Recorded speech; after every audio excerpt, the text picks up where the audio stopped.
लगता है कि 1.4 बिलियन पॉपुलेशन वाली कंट्री इंडिया में गाड़ियों का सेल लगातार बढ़ता रहेगा, तो इंडिया का नंबर 1 ऑटो स्प्रिंग बनाने वाला कंपनी जमुना ऑटो को जरूर फायदा मिलेगा। जमुना ऑटो इंडिया में नंबर 1 पोजीशन होल्ड करता है ऑटो स्प्रिंग बनाने के मामले में, दुनिया भर में टॉप 3 प्लेयर में गिना जाता है। तो वीडियो के अंदर हम लोग आज जानेंगे कि जमुना ऑटो फंडामेंटली कैसा है। अगर आप लॉन्ग टर्म के लिए निवेश करना चाहते हैं तो जमुना ऑटो आपके लिए सुटेबल है या नहीं है। तो सबसे पहले कंपनी का रिजल्ट के ऊपर नजर डालते हैं। Quarter to quarter basis compare करेंगे रिजल्ट को आपने, तो नेट सेल के अंदर यानी कि रेवेन्यू के अंदर कंपनी यहाँ पे माइनर सा ग्रोथ दिखाया है। और एबिटा की बात करें तो यहाँ पे एबिटा मार्जिन में भी क्वार्टर टू क्वार्टर वाइज थोड़ा सा ग्रोथ आपको देखने को मिलेगा। जहां पे 11.2% लास्ट क्वार्टर में था, वो बढ़ के 11.4% देखने को मिलेगा। प्रॉफिट बिफोर टैक्स में भी थोड़ा सा माइनर सा ही ग्रोथ आपको देखने को मिल रहा है। अगर इसको आप पिछले 6 महीने से लेटेस्ट 6 मंथ कंपेयर करते हैं तो वहां पे आपको रेवेन्यू के अंदर बढ़िया ग्रोथ देखने को मिलेगा। लेकिन ईबिटा मार्जिन थोड़ा सा प्रेशर में कंपनी अभी भी है, और जो नेट कैश है उसके मामले में भी Jamuna auto strong position hold करते हुए आपको देखने को मिल रहा है। तो साथ ही साथ मैं आपको बता दूं कि जमुना ऑटो का जो एम है 2026 आते आते कंपनी का ऐसा लक्ष्य रखा है कि 10% जो कंपनी रेवेन्यू अर्न करेगा वो एक्सपोर्ट के द्वारा करेगा। उस हिसाब से कंपनी यहाँ पे आगे बढ़ रहा है। तो अभी जो स्लाइड आपको स्क्रीन में दिखाई दे रहा है, यहाँ पे कंपनी का जो पोजीशन है वो यहाँ पे एक्सप्लेन कर रहा है। तो जैसे कि आप देख पा रहे हैं जो मेन प्लान्स है यहाँ पे इंडिया के अंदर जो टॉप ऑटो प्लेयर है उसका जो प्लान्स है उसका नजदीकी कंपनी का यहाँ पे प्लान देखने को मिलेगा। जैसे कि आप यहाँ पे देख पा रहे हैं कि न्यू लोकेशन कंपनी जो खुला है फोर्ड, वो उसका लोकेशन कितना नजदीक है टाटा मोटर्स की कंपनी के जस्ट नजदीकी। साथ ही साथ दूसरा देख लीजिए, यहाँ पे नीचे देखेंगे भी चेन्नई के पास कंपनी जो एग्जिस्टिंग प्लांट है उसके नजदीक ही यहाँ पे अशोक लीलैंड का जो प्रोडक्शन हाउस है वो आपको देखने को मिलेगा।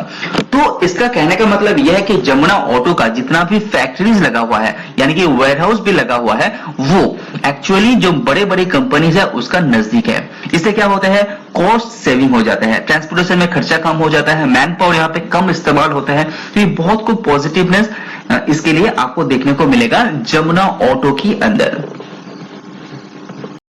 Subscribe now and press the bell icon. अगर आप लास्ट ईयर क्वार्टर से कंपनी का रिजल्ट को कंपेयर करते हैं तो ईयर और ईयर बेसिस कंपनी से 57% का ग्रोथ दिखाया है। इबिटा में 35% एंड प्रॉफिट बिफोर टैक्स में 41% के साथ साथ प्रॉफिट आफ्टर टैक्स में 38% का ग्रोथ दिखाया है।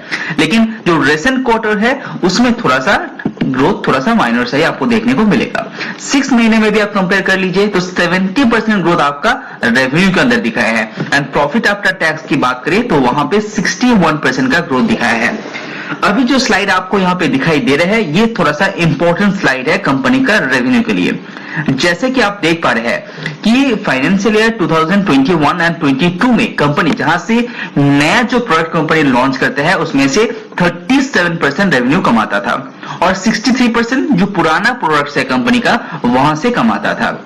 अभी लेटेस्ट क्वार्टर से इसको कंपेयर कीजिए तो लेटेस्ट क्वार्टर आप देखेंगे तो यहाँ पे जो कंपनी नया प्रोडक्ट है उसमें 41% का रेवेन्यू कमाता है और जो पुराना प्रोडक्ट है वहां पे 59% का कंपनी रेवेन्यू अर्न करता है। और कंपनी का टारगेट क्या है, बहुत जल्दी कंपनी कोशिश कर रहे हैं अपना जो नया प्रोडक्ट है उसमें 50% रेवेन्यू कमाने का।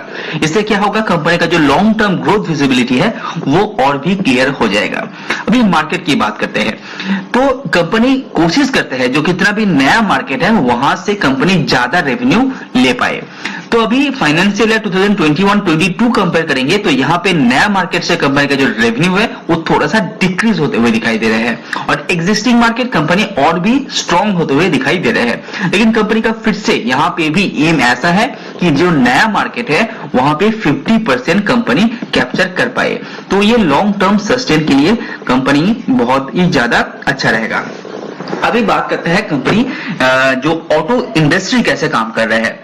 तो जैसे कि आप देख पा रहे हैं फाइनेंशियल ईयर 2021 एंड 22 में जहां पे जो टोटल सेल हुआ था वो था 806,000 गाड़ी का। तो जैसे जैसे गाड़ी यहाँ पे सेल होगा ज्यादा, वहां पे ऑटो इंडस्ट्री, ऑटो कंपोनेंट बनाने वाला कंपनी जैसे कि जमुना ऑटो, इसको डायरेक्टली इवन इनडायरेक्टली फायदा मिलेगा। गाड़ी ज्यादा सेल होगा तो इसका पार्ट्स भी ज्यादा जरूरत होगा। तो उसको आप कंपेयर करेंगे लेटेस्ट ईयर से, तो यहाँ पे पूरा आप मिला देते हैं तो ग्रोथ यहाँ पे बहुत ही तेजी से दिखाई दे रहा है।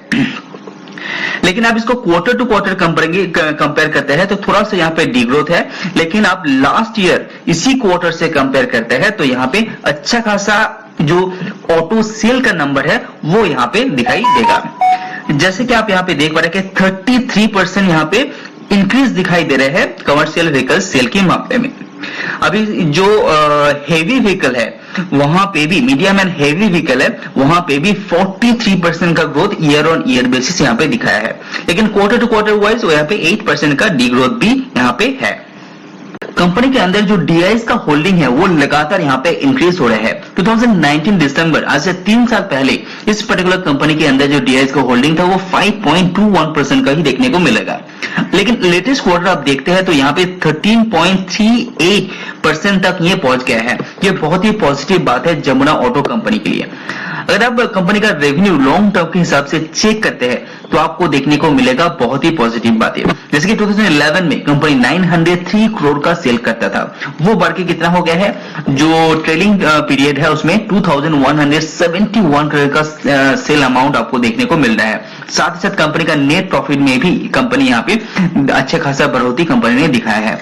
तो अगर आप इसके अंदर निवेश करने चाहते हैं तो अच्छी तरह से रिसर्च कीजिए, कंपनी का वैल्यूएशन को नजर रखिए, उसके बाद ही लॉन्ग टर्म के अंदर आप इसके अंदर निवेश कर सकते हैं।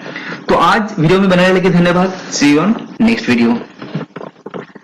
कंपनी के अंदर जो डीआईएस का होल्डिंग है वो लगातार यहाँ पे इंक्रीज हो रहा है। 2019 दिसंबर, आज से 3 साल पहले इस पर्टिकुलर कंपनी के अंदर जो डीआईएस का होल्डिंग था वो 5.21% का ही देखने को मिलेगा।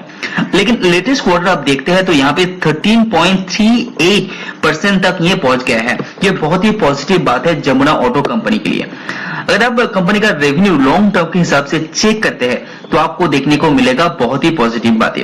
जैसे कि 2011 में कंपनी 903 करोड़ का सेल करता था, वो बढ़ के कितना हो गया है, जो ट्रेलिंग पीरियड है उसमें 2171 करोड़ का सेल अमाउंट आपको देखने को मिल रहा है। साथ ही साथ कंपनी का नेट प्रॉफिट में भी कंपनी यहाँ पे अच्छा खासा बढ़ोतरी कंपनी ने दिखाया है। तो अगर आप इसके अंदर निवेश करने चाहते हैं तो अच्छी तरह से रिसर्च कीजिए, कंपनी का वैल्यूएशन को नजर रखिए, उसके बाद ही लॉन्ग टर्म के अंदर आप इसके अंदर निवेश कर सकते हैं। तो आज वीडियो में बने रहने के लिए धन्यवाद। See you on next video.